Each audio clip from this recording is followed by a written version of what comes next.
Mahler byl vlastně jeden z těch skladatelů, kteří začali intenzivně používat lesní roh, víc než do té doby bylo zvykem. A ty jeho party jsou vždycky poměrně náročné, vždycky je potřeba na ně být fyzicky dobře připraven, současně i hudebně dobře připraven. A je taky ohromně zajímavé, jak různí dirigenti k těm symfoniím přistupují a jednotlivě k těm partům, protože třeba konkrétně teďka, když se pracuje s panem dirigentem Cicciatim, tak on velmi lpí na takových těch frázovacích znamínkách, který Mahler velice důsledně do těch partů vypisoval a s tím se málo kdy setkáte, že dirigent skutečně takhle jakoby extrémně to vyžaduje.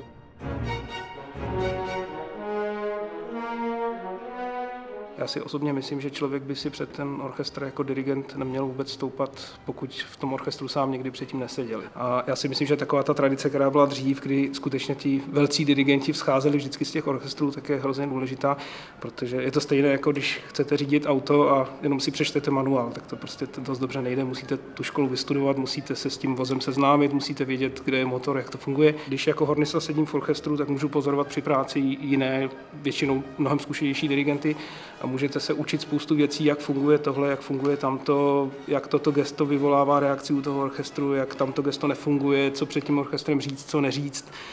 Je to hrozně dobrá škola. A současně, když jste tam zase obráceně na té pozici dirigenta a pracujete s těmi hráči, tak k nimi máte úplně jiný přístup, když víte, jak třeba je to hrozně těžké v ten moment tam v tom orchestru sedět a tu danou pasáž hrát.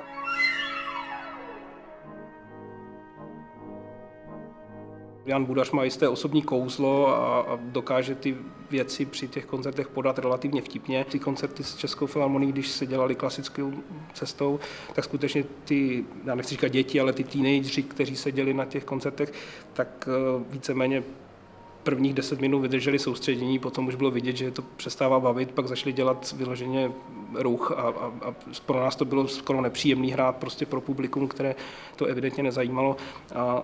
tyto koncerty, které děláme teď, tak oni to publikum vtahují do děje. On s nimi komunikuje, oni se můžou zapojovat, mají tam kolikrát i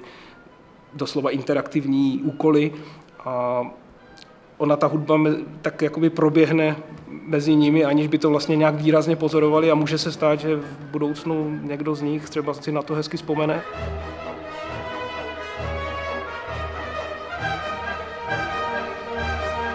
Zvuk České filharmonie je opravdu výrazně jiný než u jiných orchestrů a je to asi dáno i